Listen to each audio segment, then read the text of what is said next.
Tudo bom, pessoal? Hoje nesse vídeo eu vou trazer para vocês qual vai ser o nome da seleção campeã em 2022 na Copa do Mundo, que vai acontecer no final do ano que vem. A seleção que vai ganhar no ano que vem vai ser a Espanha.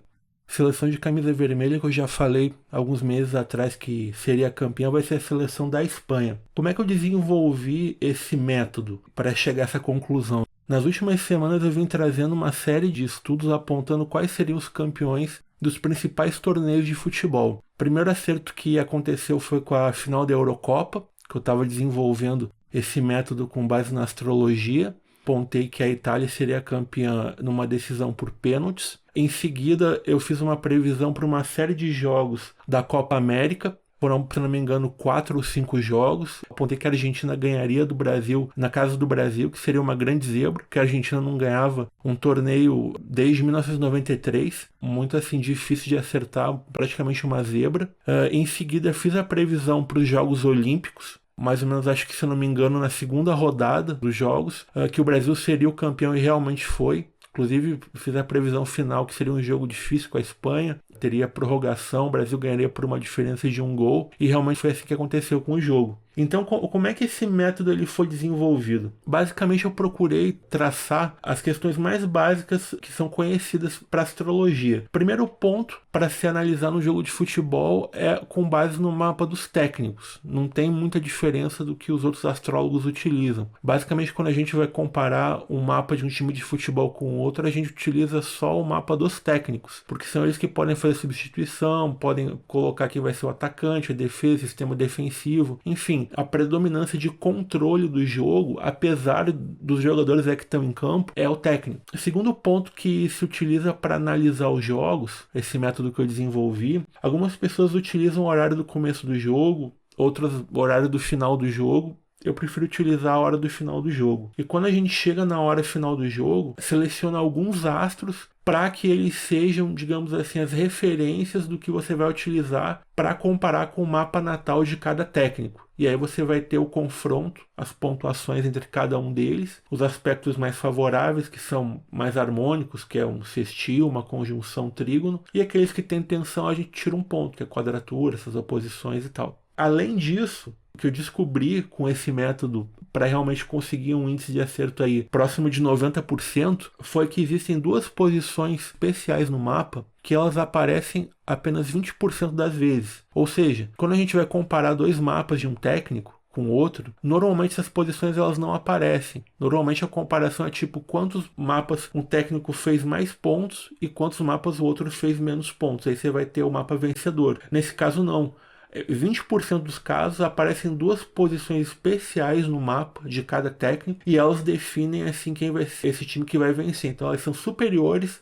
No caso, mesmo que o técnico esteja com o mapa inferior, se ele tiver essas posições especiais, ele vai ganhar. Então foi com essa base que eu consegui chegar aos resultados que eu cheguei, de prever quem venceria a Eurocopa, quem venceria a Copa América no Brasil, quem venceria as Olimpíadas. E depois desenvolvi um outro método, que foi a partir desse, para descobrir quais seriam as pontuações de jogos de mata-mata com ida e volta, com gol qualificado e tal, que é um pouco diferente dos jogos comuns de mata-mata, que é em jogo único, que aí é a Copa do Mundo, Copa América, enfim, é mais fácil de você prever sem ter esses jogos de ida e volta. E aí desenvolver esse método, e até agora aconteceram só 2 erros, fazendo esse cálculo, que foi o jogo do Palmeiras com o Atlético Mineiro pela semifinal da Libertadores. O que aconteceu foi um empate, o Palmeiras inclusive empatou esse jogo fazendo um gol considerado que seria um gol ilegal, né? O VAR não anulou o gol. Teve invasão de campo e tal durante o gol, então teria que ter sido um gol anulado.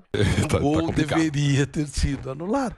É isso que eu queria. Do Verón em cima do jogador do Atlético, e ele entra claramente para tocar a bola pro Dudu para fazer o gol. O pessoal do Palmeiras estava aquecendo, se empolgou e entrou no campo. Os jogadores entraram em campo. Jogadores reservas, é. Eles não têm nenhuma interferência, não tem nada. VAR? Mas pela regra, se você tem invasão de atleta substituído, atleta reserva, você tem que anular o gol. Olha lá. É o Davidson, né? É muito ele já entrou. Anula o gol. Ô, Deivinho, não faz isso, cara. E o segundo erro que aconteceu foi na previsão da final da Liga das Nações entre a Espanha e a França, que eu previ que a Espanha venceria. A Espanha estava com um mapa um pouco melhor que a França, mas a França ganhou o jogo por 2-1 com um gol que estava claramente impedido, e o VAR não marcou esse impedimento. Pô, teve até, saiu no jornal na Espanha, né? O pessoal reclamou bastante e tal. Tá impedido. Eu acho que tá impedido. Ele tá à frente. Ele passa pelo goleiro, ele pedala na frente do Unai Simon, consegue a finalização na saída do goleiro, mas ele mesmo apaga tudo que o VAR vai anular. Gol anulado do Mbappé. Rapaz, ele apontou pro centro do campo, ele confirmou o gol do Mbappé? Não é possível. Ele confirmou o gol do Mbappé, não apaga nada! 2 erros aí em aproximadamente 15 jogos, que foram erros, na verdade, que foram com um erro grande do VAR em cima, né?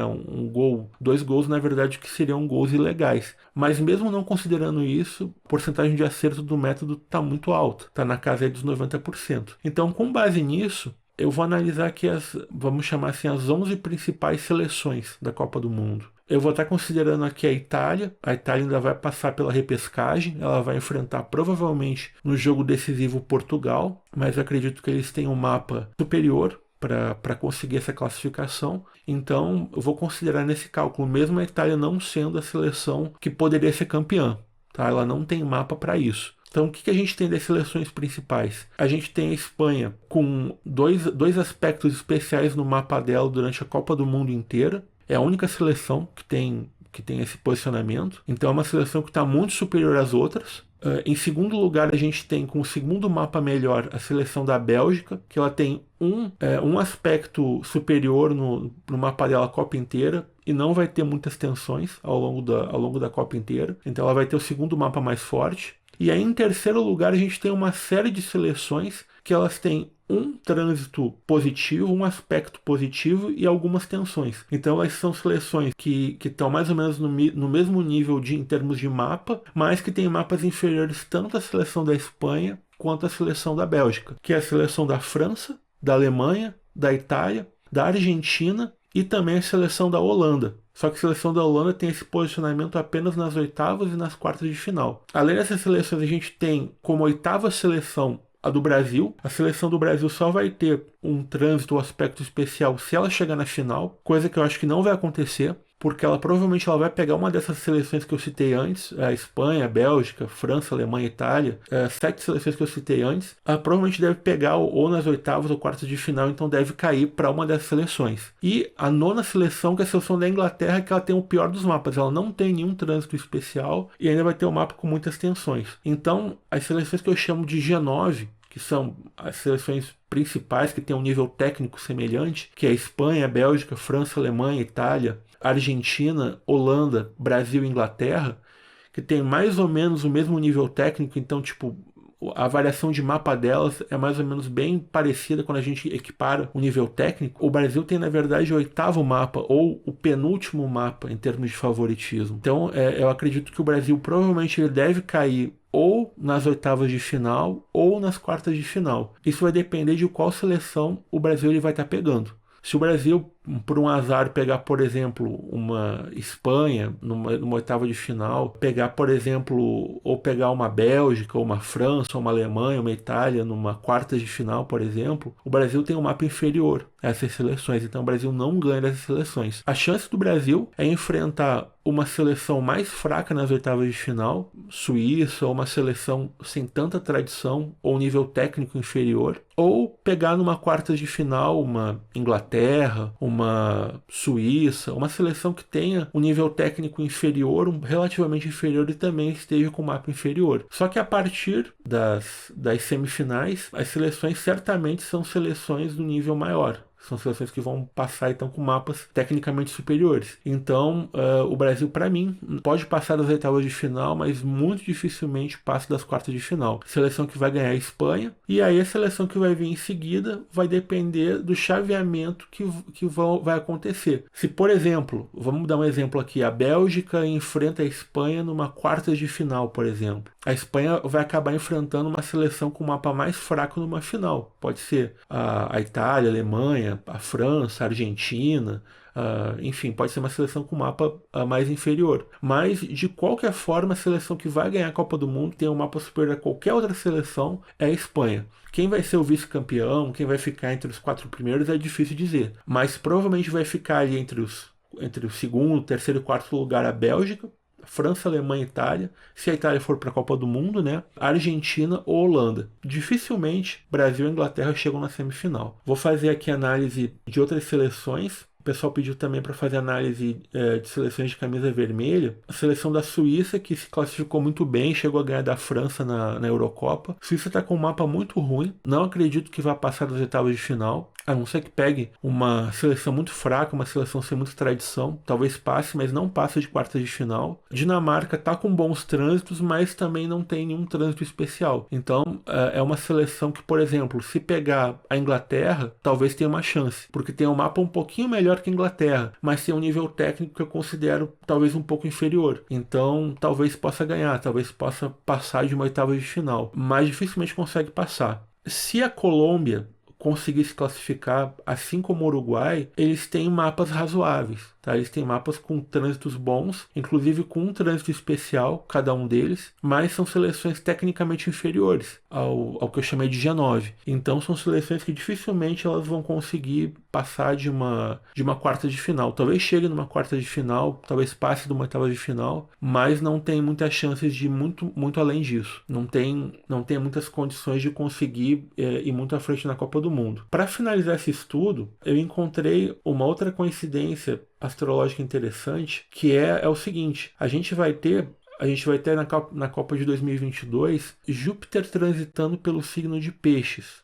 Júpiter, ele fica cada signo mais ou menos durante um ano, então ele leva mais ou menos 12 anos para retornar ao mesmo signo. Então o que aconteceu nas Copas de 38, 50, 62, 74, 86, 98, 2010 e 2022, Júpiter teve no signo de Peixes. E o que aconteceu nessas Copas do Mundo? Copa do Mundo de 1938, a Itália foi bicampeã, foi o segundo título que a Itália ganhou. 1950 foi o segundo título que o Uruguai ganhou na Copa do Mundo. Em 62, o Brasil conseguiu seu segundo título, tinha ganho o primeiro em 58. Em 74, quando Júpiter estava novamente em Peixes, a Alemanha foi bicampeã, foi o segundo título que a Alemanha ganhou. Depois, em 86, a Argentina conquistou seu segundo título. Aí, em 98, a França conquistou seu primeiro título, só que a França é atualmente bicampeã.